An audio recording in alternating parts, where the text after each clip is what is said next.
Përshëndetje gjithëve, mirë se vini në 25 Jemi pra në këtë emision që kemi përgatitur për fushatën, emisionin Përballë Popullit, ku të ftuar kishim kandidatin për kryetar të komunës së Likovës, Erkan Arifin, i cili kandidoton për mandatin e tij të tretë. Por më tepër do ndiqni një intervistë, por tani nuk keni çfarë bëni tjetër nëse doni ju, e bëni subscribe kanalin tonë 25 e pastaj vazhdoni të ndiqni emisionin. Ndërsa në fund të emisionit, nëse ju pëlqen, atëherë bëni like video. Përshëndetje zotri Arifi, faleminderit që pranoi të japësh një intervistë për kanalin tonë 25 në emisionin Përballë Popullit.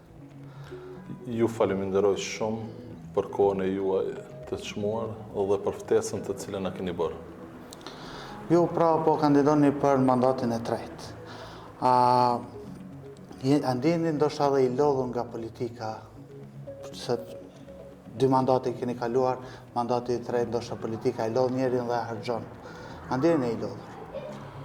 Duke pas parasysh se të mirësh me politikë në Republikën e Maqedonisë së Veriut,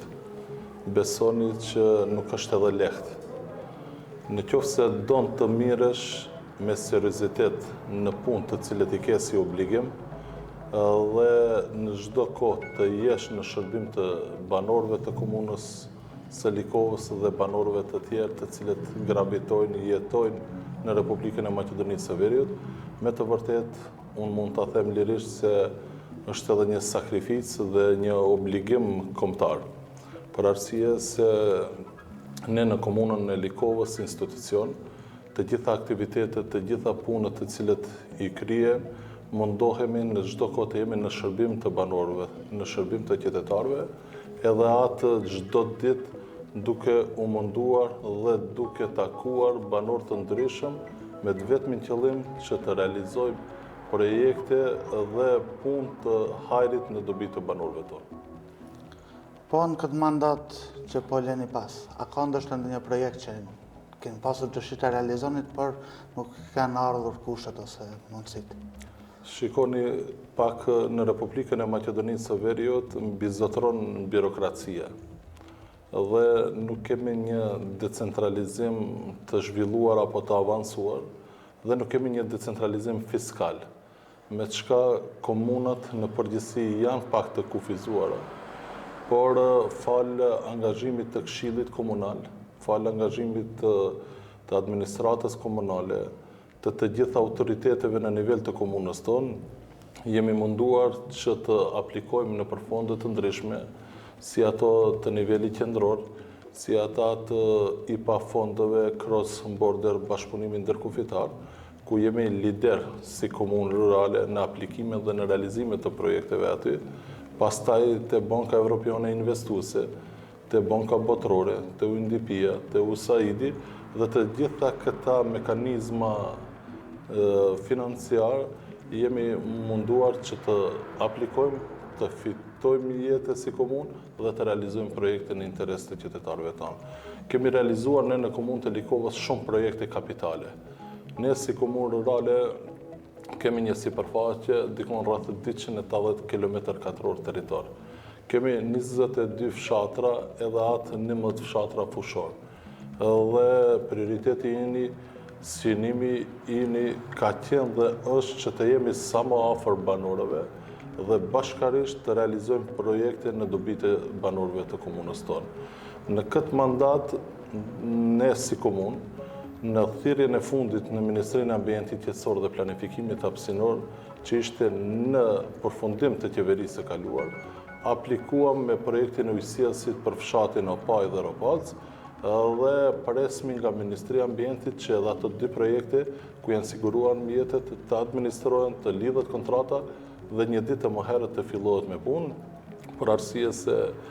ka qenë synimi im kryesor që një herë për gjithmonë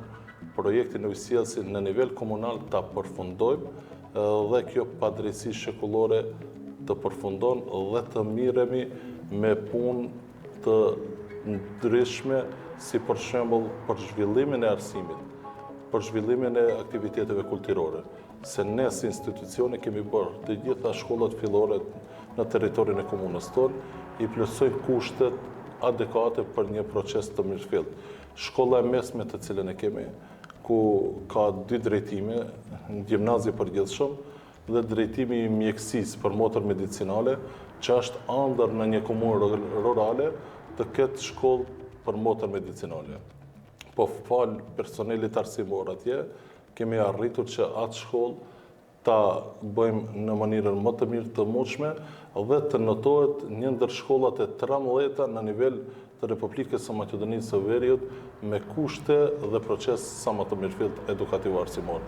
Arritëm që ta përfundojmë projektin e shtëpisë së kulturës, që ishte ëndër e të gjithë artdashësve që të kenë një objekt ku të ushtrojnë detyrat dhe obligimet të cilët i kanë. Po ashtu arritëm që ta përfundojmë edhe qerdhën e dytë në nivel komunal, që mësojnë atje apo edukohen mbi 114 fëmijë, edhe atë nga Mateçi, Vishtica, Nikushtaku, Ropalca,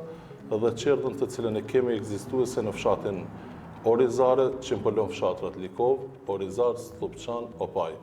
Dhe sallat të sportit, ku mbi 7 sallat të sportit janë përfunduar, dhe një jemi në përfundim e sipër në shkollën fillore komunale Rilinja në fshatin Llojan, dhe 2 terene të hapura sportive, edhe atë në shkollën fillore 5 tetori, shkolla periferike në fshatin Ropalc, dhe rekonstruimi terenit të hapur sportiv në shkollën fillore Dituria në fshatin Likov. Po ashtu, mbi 85% të kanalizimeve fekale, të rrjeteve të kanalizimeve fekale, brenda vijës së ndërtimit kanë përfunduar dhe shtretat të lumejve kemi bërë në fshatin Mateç, në fshatin Hotel, në fshatin Likov, në fshatin Orizare jemi në përfundim e sipër, në fshatin Slupçan më herët një pjesë e kemi përfunduar, tash jemi në proces ku bashkërisht me kofinancim nga UNDP-ja vazhdojmë me ndërtimin e shtratit në fshatin Slupçan. Dhe shumë projekte të tjera të cilët janë në interes jetik për banorët e komunës tonë. Në mandatet e kaluara arritëm bashkëpunim edhe me Ministrinë e Punëve të Jashtme që të hapet pika kufitare Bellanoc Stančić dhe të hyjë në funksion rruga nga pika kufitare deri në fshatin Slupçan, ku vlera investuese e asaj rruge ka qenë ndikon rreth 6 milion euro. Dhe pika kufitare atje do në thotë rreth 8 milion euro vetëm investim janë bërë për pikën kufitare dhe rrugën që na ka lidhur me shtetin e Kosovës, me komunën e Gjilanit, me komunën e Vitinës, ku banorët e komunës tonë, banorët e komunës së Kumanovës e shfrytëzojnë çdo ditë atë rrugë në të mirë dhe në shërbim të banorëve tonë. Po, kur e përmendet pjesa e ujësjesit, edhe sa e parashikoni për sa kohë mund të realizohet që qeti kyçur e gjithë komunët, gjithë fshatrat e komunës, por edhe shtëpitë janë kyçura në ujësjes? Ajo që është me rëndësi, se projekti ujësjesit është një projekt kapital. Ndoshta projekti më i rëndësishëm dhe më jetësor të cilët e kërkojnë banorët e komunës tonë. Dhe ne arritëm që gypsjesin nga penda e Glazhnjës në drejtim të fshatit Likov dhe në drejtim të fshatrave të tjerë Orizar, Slupçan, Opaj, Vaksinës Llojan dhe krahu tjetër Likov, Hotel, Mateç, Vishtic në kushtak të përfundon, si tubacion që e përçon ujin deri të gjitha fshatrat, pastaj në bazë feasibility studimit ishte paraparë që të ndërtohet filter stacioni mbi fshatin Likov këtu, ku i mbulon të gjitha fshatrat. Edhe atë e realizuam, pastaj objektin sedimental të filter stacioni, edhe atë e përfunduam për të gjitha fshatrat, stacionin e pumpimit, edhe atë e përfunduam për të gjitha fshatrat, dhe rezervarin 1000 kubikësh, edhe atë për të gjitha fshatrat, të gjitha këta janë mbi fshatin Likov atje lart, afër stadionit, dhe pastaj vazhduam me ndërtimin e rrjeteve primare dhe sekondare, si dhe në disa fshatra rekonstruimin e rezervareve ekzistuese, por në disa fshatra edhe ndërtimin e rezervareve të reja. Me çka deri në moment ku jemi tash, kemi përfunduar rrjetet primare, sekondare, rekonstruimin e rezervareve ekzistuese të ri në fshatin Llojan, në fshatin Vaksinës, në fshatin Slupçan, Orizare, Likov, Mateq, Vishtic, në Kushtak. Në Hotle kemi filluar projektin para 3 javëve dhe mjetet janë siguruar është në proces e sipër, ndërsa fshati Opaj dhe fshati Ropalc në ka mbetur pak me vonesë për arsye se Ministria e Ambientit Jetësor dhe Planifikimit Hapësinor duhet të administron ato projekte që janë siguruar mjetet më herët të lidhe kontrata dhe një ditë më herët të fillojnë me punë. Tash jemi në proces të kyçjeve në për shtëpi, ku kemi apeluar si komunë, si ndërmarrje komunale Penda që kemi themeluar, që të bëjnë kyçje banorët e komunës tonë. Çka do të thotë, do të dorëzojnë kërkesat, të lidhet kontrata, të bëhet pagesa për kyçje, dhe ekipet e ndërmarrjes komunale Penda të dalin në teren dhe të kryejnë obligimin të cilën e kanë. Për momentin uji pishëm, pin banor të fshatit Slupçan, ata të cilët kanë bë kërkesa, është lidhur kontrata, është bë pagesa, në fshatin Orizare dikon 54 shtëpi dhe në fshatin Likov 43 shtëpi. Unë kam apeluar disa herë të banorët e tjerë të komunës tonë dhe prapë do e shfrytëzoj këtë moment që të kërkoj nga banorët që të dorëzojnë kërkesa, të lidhin kontrata dhe një ditë më herët ndërmarrja komunale Penda të dalin në teren dhe të kyçe. Ajo çka është me rëndësi, lejet për kyçje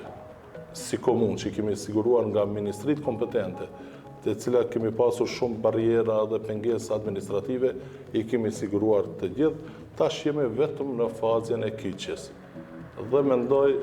se gjatë muajve të ardhshëm, edhe banorët e komunës tonë, ata të cilët nuk kanë dorëzuar kërkesa, do të dorëzojnë dhe bashkarisht këtë padrejësi edhe një herë shekullore ta përfundojmë. Po në këtë mandatin e ardhshëm që po e kërkoni nëse fitoni, cilat janë prioritetet tuaja? Ku do të fokusohet më shumë, ku do të fokusoni më shumë që të punoni, që të realizoni ato projekte? Duke pas parasysh se ne vetëm si komunë rurale kemi përfunduar projektet madhore, projektet kapitale për banorët e komunës tonë. Edhe atë rrugët regionale, rrugët lokale, rrugicat së bashku me banorët e komunës tonë, për arsye se banorët e komunës tonë janë të veçantë dhe kanë një zemër tepër të madhe dhe bashkarisht kemi arritur që të shtrojmë mbi 85% të rrugicave, ku punën e dorës e kanë kryer vetë banorët, ndërsa materialin e nevojshëm e kanë siguruar komuna. Kemi ndërtuar sheshin Biqir Sadiku në bashkëpunim me banorët të fshatit Slupçan, sheshin e dëshmorëve në fshatin Mateq dhe shkollat të gjithë se cilët i kemi janë mënyrën më të mirë të duhur dhe ne mendojmë që në mandatin e ardhshëm të japmi prioritet avansimit të procesit edukativo-arsimor, avansimit të mësimit në përshkolla në sistem kabinetik, avansimit të gjithë dashësve,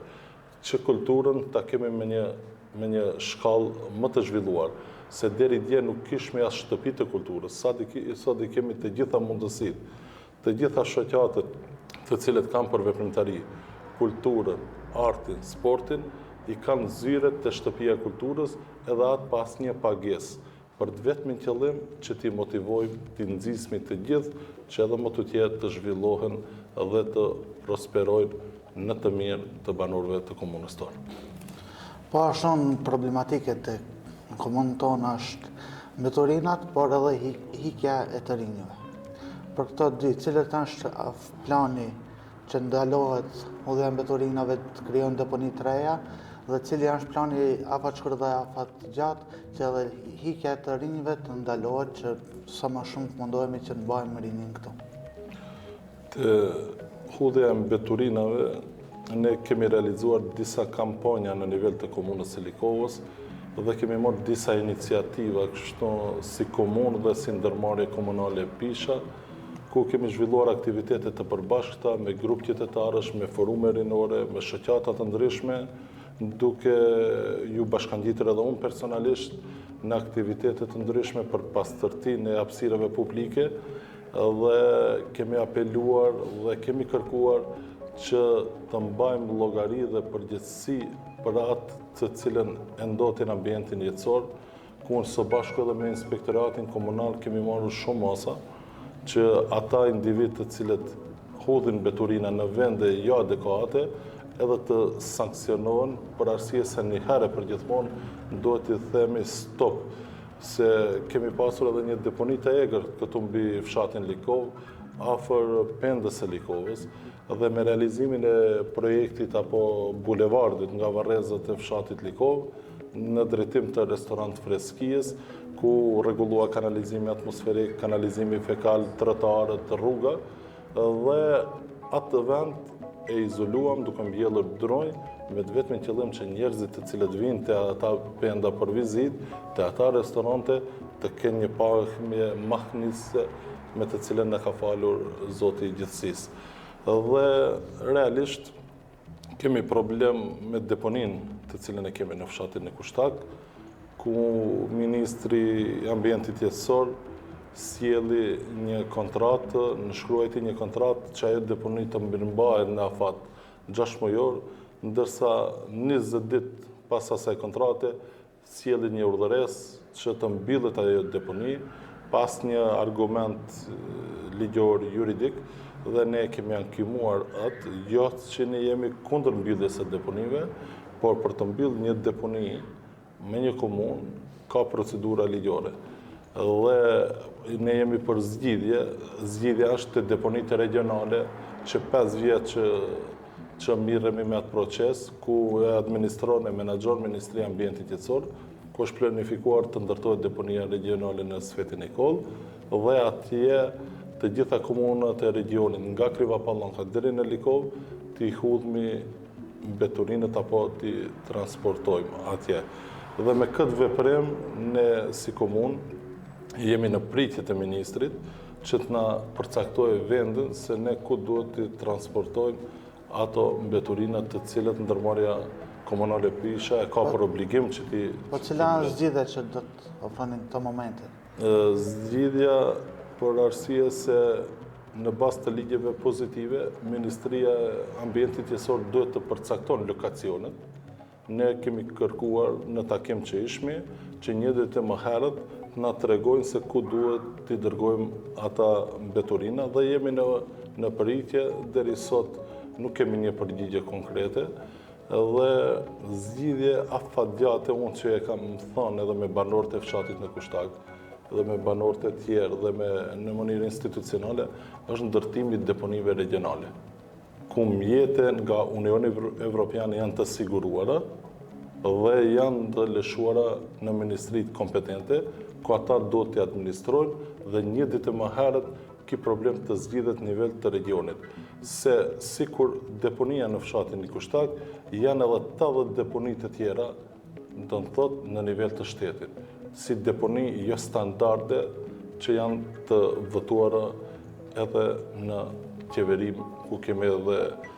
konkluzion të qeverisë. Po tek pjesa e rinis, që do qenë hapa që do të meni që mundohemi që ta ndalojmë rinin që të shkon të largon nga vendi? Realisht është një problem esencial, që çdo komunë e ka këtë problem, dhe nivel të Republikës së Maqedonisë së Veriut na tangon, na pengon, dhe unë si antar edhe i bordit drejtues në BNVL, kemi iniciuar disa propozime atje që të gjenden zgjidhje dhe mekanizma juridik që t'i motivojmë, t'i nxismi dhe t'i përkrajmë të rritë në për komunat tona. Dhe unë në komunën e Likovës kam mbajtur disa herë takime me rinin, ku kemi edhe program dhe mekanizëm për t'i motivuar, për t'i stimuluar të gjithë ata të cilët dojnë të vetë punësohen, vetë të hapin bizneset të ndryshme, dhe me të vetmin qëllim që të bëjmë ndonjë aktivitet në dobi të tyre. Po ashtu ne themeluam edhe qendrën rinore të Shtëpia e Kulturës në fshatin Mateq, ku aty janë mbi 120 të ri në nivel komunal, ku takohemi, konsultohemi, koordinohemi, propozojmë ide të ndryshme, projekte të ndryshme në të mirë të banorëve të komunës tonë, po edhe të rinjve, por realisht është problem esencial edhe për komunën e Likovës, por lirisht e them në bazë të statistikave të Agencioni për Punësim, që edhe çdo komunë ka këtë hall. Komuna e Likovës pra ka 11 fshatra fushor. Dhe si pash të ndikon shumë edhe ndikimi bujqësia, ku ka ndoshta vetëm të ardhur ekonomike bujqësinë, dhe pashtu një nga ndihmat më të mëdha është nga diaspora. Cila nga këto dyja ka prioritet në zhvillimin e kësaj komune dhe i ndihmon më shumë? Ne jemi një komunë rurale dhe kemi një fush, një tokë pjellore e cila është tepër në nivel, por duke u bazuar në kompetencat të cilat i kemi si komunë dhe Ministria e Bujqësisë e cila është përgjegjëse dhe kompetente për menaxhim me tokën bujqësore dhe drejtoria e ujrave për ujitjen e tokës, ne si komunë kemi urbanizuar një parcel ku është si qendër për grumbullimin e produkteve bujqësore dhe për punimin e tyre. Me vetmin qëllim që një ditë më herët ajo qendër të ndërtohet nga Ministria e Bujqësisë dhe banorët apo bujqit, blegtorët të kenë se ku t'i dërgojnë produktet apo ato të mbjellura të cilët do i bëjnë që t'i kenë të siguruara. Dhe ne e kemi urbanizuar atë parcel, e kemi dorëzuar në Ministrinë e Bujqësisë dhe presmi nga ata që një ditë më herët të kenë investitor dhe vetë të miren me atë projekt, i cili mund të jetë edhe projekt regional. Për arsye se ajo qendër do i detyroje, do i obligoje dhe bujqit do jenë më të sigurt. Do e dije nesër se ku do ta dërgoje atë produkt të cilin e ka kultivuar. Dhe për gërbetçarët, për mërgjimtarët tanë, ato janë kategoria më e ndjeshme jonja. Ato janë burim i të hirave për çdo komunë në Republikën e Maqedonisë së Veriut. Dhe unë personalisht kam shumë kontakte, shumë koordinime me të gjitha shoqatët e mërgjimtarëve. Dhe besoni që ata me trup dhe me punë janë atje, por me mendje dhe me shpirt janë këtu në vendbanimet e tyre. Dhe unë i falenderoj nga zemra të gjitha ata për të gjithë angazhimin, punën e palodhshme, kontributin të cilën e japin dhe gjithçka që mendojnë dhe veprojnë në komunën e Likovës. Po projekte që i keni për këtë mandat, a i arrihet përmes buxhetit që e ka komuna? A mund të realizon ato projekte? Komuna e Likovës ka një buxhet simbolik, sikur shumica e komunave të tjera. Po falë angazhimit të administratës komunale, këshillit komunal, ne jemi komunë që nuk kemi borxhe të cilët janë me përmbarues në fazën e përmbarimit, po kemi obligimet të cilët janë në proces. Dhe ne si komunë, dhe unë si kryetar komune, që 8 vjet nuk e di se çka është të kishe punë me përmbarues, të kishe punë me limit të funksionojsh dhe pengesat të tjera. Por me ato mundësi, me atë buxhet të cilën e kemi, mundohemi që ta menaxhojmë racional dhe shumë ekonomik dhe në atë formë që komunën mos ta lojmë në borxhe. Ndërmarrjet të cilët i kemi, pisha dhe penda, gjithashtu nuk kanë borxhe dhe shkollat të cilët i kemi, edhe ata nuk kanë borxhe dhe faleminderoj të gjithë menaxherët për kushtimin të cilin e kanë dhënë, se vetëm njësi të jajypësh të dhënave në komunën e Kumanovës, ose shkollave atje, ose ndërmarrjeve, do e shihni se sa borxhe të mëdha kanë ata. Dhe ne, me buxhetin vetanak, nuk mund të bëjmë projekte kapitale, por administrata komunale, unë si kryetar, me të gjithë bashkë, me projekte të cilët i përgatismi, me letë ndërtimit, me elaboratet e nevojshme, feasibility studimet e nevojshme, aplikojmë në çdo thirrje të pushtetit qendror, aplikojmë në çdo thirrje të fondacioneve financiare të Unionit Evropian dhe në këtë formë realizojmë projekte në interes të banorëve të komunës tonë. Po kur përmendet të decentralizimi fiskal,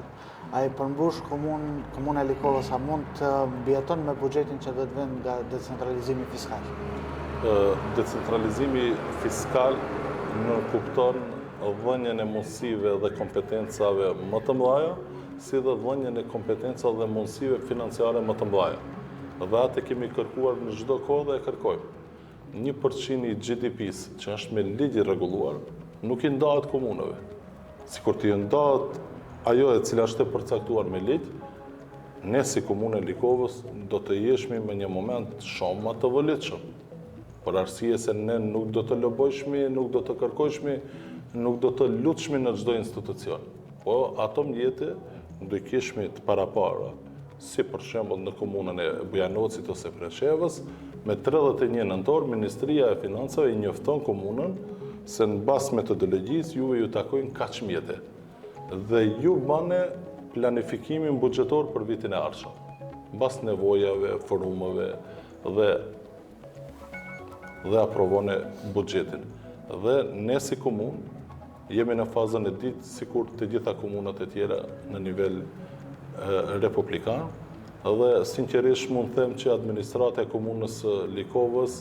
nuk ju lëshon rrugë edhe administratave të komunave urbane.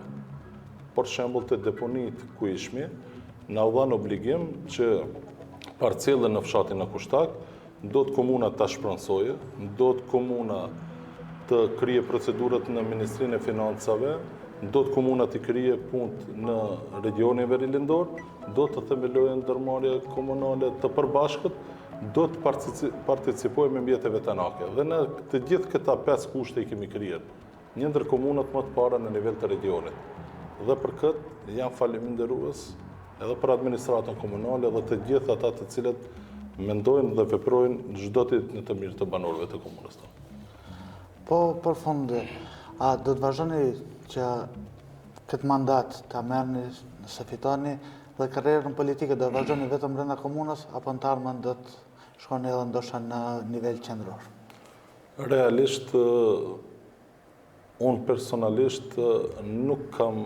dashur që të kandidojmë në mandatin e tretë. Por duke pas parasysh kërkesën e banorëve të komunës tonë, kur them kërkesën e shumicës e banorëve të komunës tonë, se unë jam çdo ditë në teren dhe takoj shtresa të ndryshme të qytetarëve, takoj autoritetet të ndryshme të banorëve të komunës tonë, dhe ishte kërkesë e tyre që unë duhet të vazhdoj edhe në mandatin e tretë. Pastaj forumi rinor i Bashkimit Demokratik për Integrim, në mënyrë unanime me kërkesë deri te lideri se unë duhet të jem prap kandidat. Pastaj në mënyrë të unifikuar, pa e ditur unë, të gjithë antarët e degës, të gjithë kryetarët e këshillave vendor, me proces verbal drejtuar Kryesisë Qendrore që unë duhet të jem kandidat edhe për një mandat të tretë, edhe me pëlqimin e kryetarit, liderit Zotri Ali Ahmeti, edhe pëlqimin dhe lejen e partnerëve të koalicionit të Aleancës Kombëtare për Integrim, më nominuan që për një përgjegjësi, për një obligim, për një mandat të tretë, dhe besoj fuqishëm të banorët e komunës tonë. Banorët e komunës tonë janë të shenjtë edhe kanë një zemër tepër të madhe dhe vlerësoj përkushtimin, angazhimin në çdo kohë të cilën e kanë pasur me mua personalisht, me të vetmin qëllim që të realizojmë shumë projekte në dobi të banorëve të komunës tonë. Faleminderit. E shpresoj që ndoshta pas zgjedhjeve fitoni ose nuk fitoni, kemi me intervista tjera. Patjetër, sa për fitoren, në bazë të anketave, takimeve të cilat i kemi, ne nuk luftojmë për fitore, por ne luftojmë që dallimin ta kemi sa më të lartë. Të kemi fitore bindëse me një rezultat të cilën e kemi vullosur në vitin 2001 dhe në vitin 2017. Dhe prapë them, besoj sinqerisht të banorët e komunës tonë, dhe ata do e vlerësojnë punën dhe veprën të cilën e kemi bërë. Faleminderit shumë. Siç e patë emisionin, pra dihet që ajo është një emision për fushat politike dhe ju vazhdoni të na ndjeqni kanalin tonë sepse do të kemi edhe me kandidat tjerë që janë për kryetar komunash ku do të jenë të ftuar këtu dhe do të kemi intervistë me ta. Ju vazhdojnë të ndjeqni, por pastaj ne nuk do ndalemi, do të vazhdojmë me intervistat tona të zakonshme, që ishin ato politike, kulturore, shoqërore dhe gjitha këto që i bëjmë. Ju bëni like videon nëse ju ka pëlqyer, subscribe kanalin ton që të jeni të informuar kur publikojmë një video dhe shpresoj që deri në videon e ardhshme të jeni mirë dhe miru takofshim.